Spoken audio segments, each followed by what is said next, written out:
All right, let's welcome up our final speaker. So Bart is not so funny, it's a lie, but he is working on the fifth and last project in his humorously speaking manual.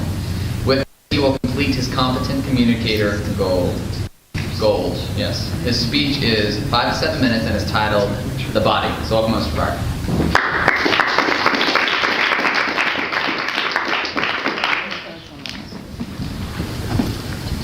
How many of you like sushi? I spent years in Japan and never gained the taste for sushi. I do not like sushi. I grew up in a small town in southern New Mexico. We had more pigs than people and we owned all the pigs. What did we not have in southern New Mexico? Sushi. Sushi. Even if, from where I lived, if you wanted to go have a good, decent meal that wasn't Mexican food or your own barbecue, it's 2 hours either direction. So we lived really smack dab in the middle of nowhere. At age 19, I was yanked out of my small, warm town and dropped into Sapporo, Japan. 3 million people. And it's so cold there in the wintertime that your snot freezes in your nose. I was a missionary there for the church. And we got into this house. This lady let us in and she's like, oh, I'm gonna treat you to something that is just awesome. It is a delicacy here in Japan. My first thought in my head was, oh no. I knew what was coming. You take a little bit of seaweed, you wrap it around some rice, and you top it with these big salmon eggs. It's called ikura. As a missionary, we were taught to eat what is served and deal with it. So I took a bite. As my teeth crunched down, those eggs popped. I felt like someone just peed in my mouth.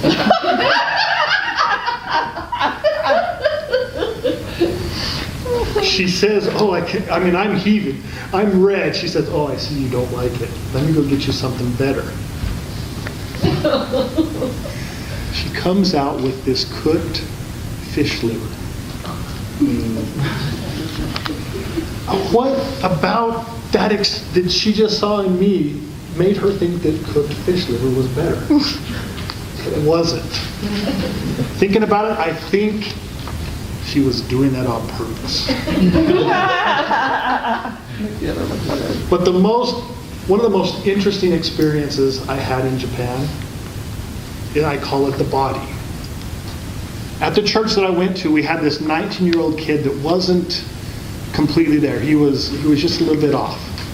Lived at home with his mom, and every week at church he's like, missionaries, please come to our house and have dinner. And we said no, and then finally he said, okay, we'll come to your house and have dinner. We get there, and it's just him. Mom's gone. And he has curry rice, which I love, chicken, fried chicken, and he's just sit there, smile. He is just so excited that we're there. About 5 minutes into our discussion and having dinner, phone rings, and this is how it goes. Grandma, I don't know. Grandma, I don't know. I'm busy right now, Grandma, I don't know. He hangs up. We're like, is everything okay? Oh yeah, just smile, be happy, have some chicken, have some curry. Okay. Phone rings again. It's Grandma again. Grandma, I don't know. I won't know until Mom gets home. I don't know if Dad died. And he hangs up the phone. Oh, don't worry. Don't worry. Smile. Be happy. Have some chicken.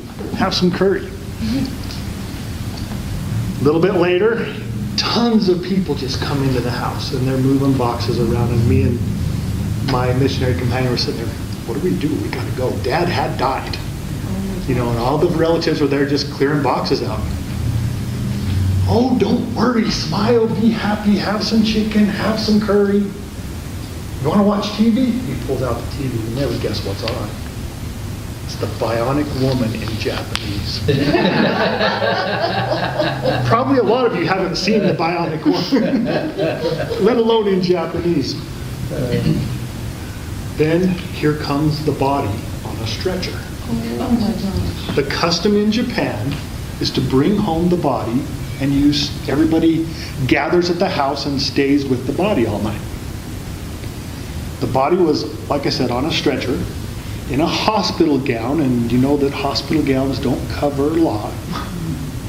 All he had was a napkin covering his face. He had died in the fetal position. He looked like he was a prisoner of war. He had been in the hospital for a long time. So he was just skinny. And of course, our host, don't worry, smile, be happy, have some chicken, have some curry.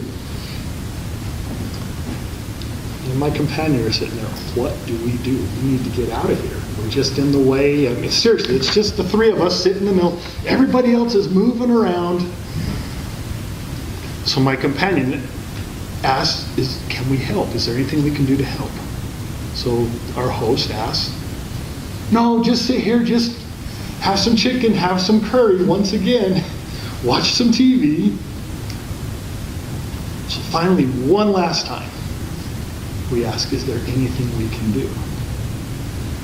And they said, well, yeah. And the host says in English to us, are you strong? So I'm thinking moving heavy stuff around. There's a little conversation going on between my companion and the lady that he was talking to, and he turns to me and his eyes are just this big. They want us to work out the rigor mortis in his body and straighten out his legs. Oh no. They want us to go like this and straighten out the legs.